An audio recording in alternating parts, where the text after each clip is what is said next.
Coach, just where do you see the biggest improvement from Gardner Webb till now, where you guys are going? A little bit more of an identity on offense, I think. We still have to clean up some things on both ends defensively. Still not as clean as we need to be on some areas, but we've played hard. I would say, probably the biggest thing now is, continuing to find our identity, having guys mesh, finding the best units to play together, who is kind of in synergy the best as a group. We've rebounded the ball better, but obviously the competition is, going to get a little bit bigger, stronger. So we're going to see if we can continue doing that. What do you say that offensive identity is, or what it ideally is? I think it's, it's like most of Coach Barnes' teams. I think last year was a little bit of an anomaly with Dalton, because he was such a terrific scorer. But by committee, sharing the basketball, making that one more, finding guys, getting a ball to guys in location where they can really be effective, and we're still figuring that out, right? So, we're like in the last couple games, Igor's been more productive. He's slowed down a little bit, something that coach has been preaching to him. I think Zakai's starting to feel a little more comfortable with this group. Felix is finding a niche. Chaz, it was good to see when he scores 5 points in a game that we could still score 100 points. So there's some good things happening. What did you like from Igor when you saw him kind of take the lead, especially like maybe against Montana when Chaz is in foul trouble and he kind of just took the lead offensively? Yeah, I think, Igor's a guy that's got a very high skill set. Now, learning, when and where to use it based upon what we expect and what this offense does in terms of its flow and continuity is something he's gotten. But we like to see that he was confident, that, like you said, he was aggressive, he was assertive. That was big for us in that game. Rick said JP's kind of day-to-day. Do you think he'll be available anytime soon, or any idea there? No idea on that. Yeah, day-to-day I think is the best way to put it. Looked like Cam had some kind of thumb hand issue late. Not sure. We were off yesterday, so I probably would know more when I walk downstairs. Yeah. How confident are you that Cade can successfully play the 5 spot for however many minutes a game you would need him there? Well, he is physically tough enough to do it, that's for sure. Like me, although we're thin, we're very strong. No, just kidding about me. You guys like that? Yeah. So, now Cade is a physically tough, strong guy, but weight is an issue, right? But he's going to give us all he has. And again, Igor's big enough to give us some minutes there, and there are times we're going to switch off, and we're confident in those guys. The great thing about all three of those guys is that they're all capable of moving their feet. They're light on their feet. They're fairly athletic. I would call Felix even an elite athlete for his position. And then you always have Jemai Meshack in your pocket, which is a great feeling. Coach, where you seen the biggest growth was Zakai? It seems like he's playing, I don't know, a different level, I guess, right now. Yeah, I think all the hard work. I think when you see Zakai struggle, it's because he's so hard on himself. And I know he and I and Coach and everybody's had conversations with him about, it's not a perfect game. There's going to be mistakes, so don't feel like it's all on your shoulders.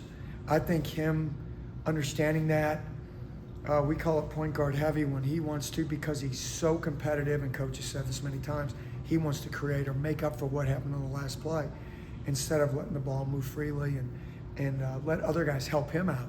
I think that's where he's getting a little bit better and improving. Coach, do you like playing in these types of tournaments? I love it. Yeah. I think it's a great preparation. Coach talks about it like an NCAA bracket, right? It's NCAA brackets are 2-game tournaments. Although this is back-to-back, that is fine. The competition will be stiff. It's really good. And, it helps us find out where we are. Is Virginia pretty much what Virginia's always been, even though Tony Bennett is gone? Yeah, they're a little different, and I'm not quite sure. I mean, we all split scouts. This happens to be one that fell to me, and watching them play, they are very similar. They're a team that's a well-oiled machine. They play with a great sense of identity at both ends of the court. I always thought, even in my previous days, when I saw teams that have a sense of identity, know who they are, what they want to get done, those are well-coached teams, and this is one of them. I mean, Keeley, I know it's a small sample size, but I mean, is that an anomaly, or is that somebody that you guys really have to go find on the perimeter when you shoot like that? Yeah, like, you know, all our analytics tell us that it's not an anomaly, that he's real. You know, I got to see him up close, but my first inclination is, you know, he'll have a chance to play basketball for a while because he can make contested shots. And that's what that league is, right? With the length, NBA or EuroLeague or Euro Cup, whatever, he ends up playing. He's a really, really good basketball player. I would call him an elite level shooter. Last year he was about 45% from three. This year he's about 65% on threes. And if you watch the shots he makes, they look like shots that guys make at the next level. I was speaking of the NBA, have been able to see what DK's been doing lately. Yeah. Not surprising, huh? If he came back through the door, we'd welcome him with open arms. We'd be happy to have him one more year. And then one more year. But no, it's not surprising. I think that knowing some of the guys, one of their scouts that they called me during this process, you know, was asking a little bit the other day. It was kind of interesting, you know. I think he had struggled a couple of games. And, you know, my comment was, I'm not there with you guys, but I wouldn't worry about it. I think, you know, like, hey, you guys, JJ will figure it out. He was a shooter. DK's more than that, as we all know, but it's not shocking. He's got that mentality and that, you know, mental toughness to get through this. I think learning how to play with great players, legendary players, is something new. You're not always getting it when you are open because those guys are so good. They're going to do what they do. But I think he's starting to acclimate to the situation, and you're seeing some great performances. How different is it playing a team like Virginia that plays with that tempo and the way they approach the game? Do you have to prepare differently, or how do guys approach that? Yeah, I think that the biggest thing is, you know, we're not going to shut them out. We're not going to keep them from playing at the tempo they play. They practice it every single day. I think last year they led the country in off-ball screening actions. They get guys open, right? So the thing for us to do is make every catch a tough one, every shot a tough one. Almost half their attempts are from three, so can we limit that or at least make them tough? Louisville took 39 of them, but at least we made a lot of them tough. So you're not going to keep them from getting those shots. It's making them tougher. And, you know, I think we have the kind of team that can grind through possessions, which is what they do. We know that they embrace using the shot clock. So it's going to be a different challenge for us, a unique challenge for us, but also a very good one. Defensively, where do you need to see this team take the next step, not only to be competitive against Virginia, but the tournament as a whole? I would say, you know, two areas would be level of concentration, communication, because we're going to get effort, and we're fortunate enough to have like the guy that just walked in, Jordan Gainey, Jemai Meshach, Zakai, you know, our seniors that have been here that do a great job of doing everything we talk about, right? Talking, switching, things that cause confusion we got to get a little better with, but overall we're getting a good effort from our team. What do you assess what Bishop's giving y'all to this point? Bish is a tough dude, as I say about like Shaq, and some of those guys, I hope I look like him when I grow up.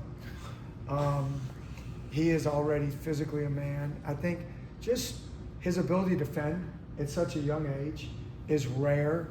Most guys coming, he came from a great high school program, which helped, Myers Park. You know, terrific in that regard. I think for Coach and for Bish, just being a better decision maker, and that comes with time. You can't rush that. It seems like Last one. Felix is always in the right spot, or dunker spot when Zakai is driving. Was that something you guys taught him, or was that an innate trait that he's had with guy? Well, I think both. I think he's played off the ball a lot, played off of others, and learned to do that. I think here we've tried to develop, and we are, not just take the word try out. Felix is really working to develop. We're really working to develop an inside game with him because we think he has that ability. But at the same time, he's smart enough to realize the quickest guy on the court is number 5. He can get the spaces in relation to the ball. Where do I need to be effective and simplify the game? Thanks, GP. Thanks, You're Coach. welcome.